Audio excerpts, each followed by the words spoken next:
Our time is now. We have a pretty good chance. We have a special team. A lot of great guys. I don't think we need anybody else. We just gotta work with what we have, and we have a special team. And I feel like we have a pretty good chance to go far.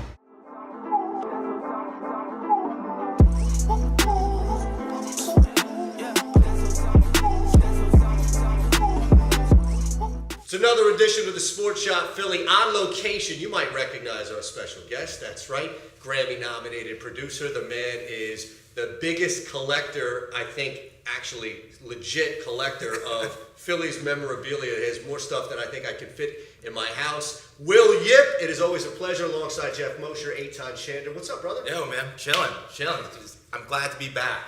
Good. This had a blast the first time, so I'm glad we get to. Thanks for inviting us into your expansive home, man. Yeah, it's cool. It's cool. It's cool. You guys get to see the live room. We get to cut a lot of legendary drums in this room and a lot of cool records. Yeah. Last time we were in the studio, and this is Jeff's first time seeing too. Yeah. It's just insane. Yeah. What you've got going on here, all live to electronic and anything in between. The former Rough House Records. Yeah. In Conshohocken, yeah, PA. Yeah. These walls have seen a lot of music, man. From Bob Dylan to Billy Joel to Boyz II Men, and then to my time here, with Panic! At the Disco to Lauryn Hill. These walls have seen some special stuff. It's crazy that so many people in Philadelphia don't know that Nas recorded here. Yeah, we keep it that way. We like it that way. You know what I mean? But we like the lore of it. We like people think, I heard there's a studio that Nas got signed at or some shit, or like. Yeah, it's cool. It's like the Lost Ark. Like you really have to know to unearth it. Yeah. And when you do it, man, it's a real treasure. Yeah, it's very special to us. So we like sharing as much as we can, but still keeping it as our private bubble. Right. We like to talk. Me and Anthony Green, one of my best friends, one of my most talented friends. We talk all the time about how this is like our safe haven. You know what I mean? Like the world doesn't bother us when we're down here making music. So. It's a special place. All right, so you mentioned good to be back.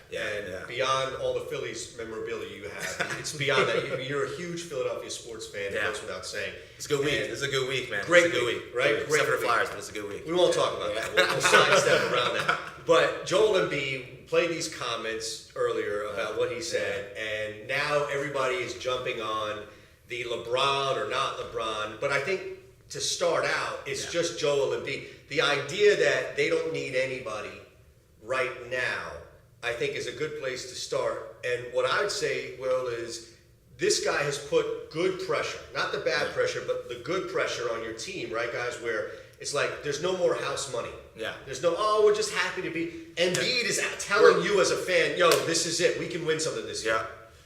I back the confidence. Do not get me wrong. I love this team. I love the makeup of this team. Thought the last two trades were amazing. I back Embiid's confidence. And I think I sense a butt coming, right? I think Philly. We love people like that. Yeah. This is our team. Like there's a nice brotherhood going in that locker room. You can sense it. I think we all can sense it. But there it is. But I know we're all talking about how the chemistry is working and all that. Last time I checked, the 2015 to 2016 Warriors team's chemistry was working fine too. You know what I mean? They won one, they lost one, but they were 3-1. They were up 3-1. Right. They still went and got Kevin Durant. Right. And last time I checked, everyone's just comparing our spread offense to Golden State. You know what I mean? Yeah. But they got Kevin Durant. You're like, is there enough ball time? There's not enough ball time. You're like, they figured it out. Yeah, you know what I mean? Can we use that, by the way, to debunk this whole idea that if you put LeBron and Ben Simmons on the floor with Embiid, that it's just too selfish, the guys are going to stunt each other's development? These are the most unselfish players. These are the two best facilitators probably in the last 15 years of basketball. Right. You know what I mean? Hopefully of all time. Especially non-point guards. Yeah, you could say maybe ever. Exactly. I think they're going to dish it to each other. Imagine them feeding off of each other. Right. Imagine the spread that's going to happen there. Imagine how open your Marcos are, your JJ's going to be if that's your spread. You know what I mean? Like it's absurd that you have a player that can impact not just your team, but your city, your locker room, your team. Like straight up seven finals in a row. Yeah, it's ridiculous. That's not bad. It infuriates me when people don't even want to have that conversation because of something off the court that they perceive. Yeah. And I don't even know how real it is. Yeah. But I don't know. So the example that people give now is, well, I don't want LeBron James because he brings too much drama or baggage or too many windhorses around, right? But Kawhi Leonard is leaving a team that everybody thought were a bunch of angels. Yeah. And nobody knows what the hell why. Yeah. You're telling me that that's not going to draw attention? Yeah. And that it doesn't matter, Klay Thompson or anybody. Any star is going to come here with bags. It's all about good personalities. Drama. Good personalities. Last time I checked, LeBron's spotless. Clean personality, even with all the shit against him in the Miami days. Still a spotless history. And I wasn't the biggest LeBron supporter during those years, but you can't deny that what he does on the court and how he facilitates for other players. Right. He's Tom Brady to me. Just like last time we talked, you could throw me out there with Tom Brady. We'll win a couple of games. You know what I mean? Yeah, Not for Carson though. Not for Carson. But is it possible that, and I think Embiid was saying it in this kind of context, and I think he's right, is that in the context of the 2017-18 Sixers, they can do something special. They are doing something special, and maybe talking about LeBron right now, it distracts from that. I love LeBron, and I'm cool with him coming here, but I think it does too. I agree. I think that's cool. I think him being in his vacuum and keeping his team in the vacuum is cool. But us outsiders, us media people, we can't help ourselves. This is a conversation. The rest of the league's talking about it. They You know what I talk mean? about it every year. You said 7 straight years in the finals. I feel like it's 7 straight years that we've been talking about at least at December, January. Where's he going to go? Yeah. Where's he going to go? Yeah. I mean, he is such a big reason why this sport is so popular, and it's not because of on the court. It's because of off the court. Yeah. I mean, think about the NFL. You covered it for years, Jeff.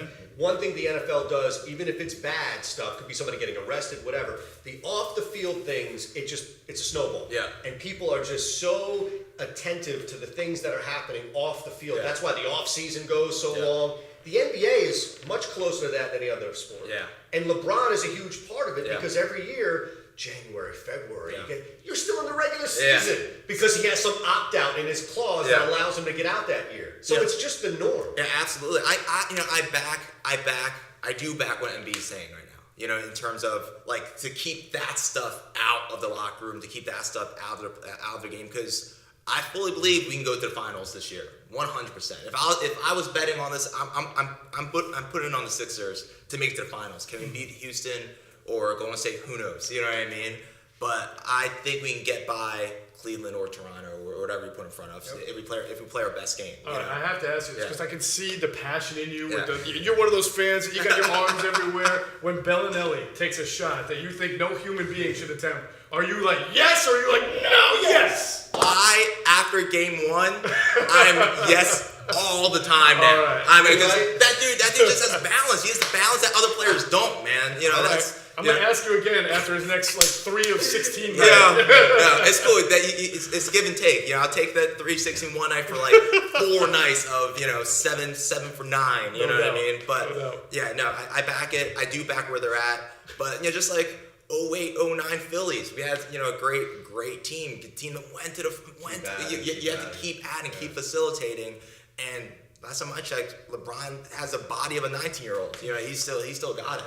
Let me ask you though, and I'm just curious because this is something that I think is worthy of discussion. Yeah. I don't believe it, but I can understand where it's coming from. If there is one area that you can look at and say Joel Embiid dominates and nobody else has any area or any other part of that conversation, it's not on the floor because of Ben. Yeah. And it's not everywhere else except social media and except a brand. Yeah. Ben has his own brand. He's about to be super popular as Yeah. he continues to grow, but he's not out there like Joel. Yeah. Ben Simmons' brand and Ben Simmons' growth doesn't throw any type of shade on what Joel Embiid is doing that's off true. the floor. Yep. LeBron James, you can make an argument. Now, I don't think it's going to get to that No point. way. But there is a legit, I think, at least concern that LeBron comes here now all of a sudden off the floor, branding to media to everything else. Joel maybe isn't that go-to guy like he is. I think it's going to be. Imagine if social media was around for 2001 for the LA Lakers. Imagine if Kobe and Shaq both went at.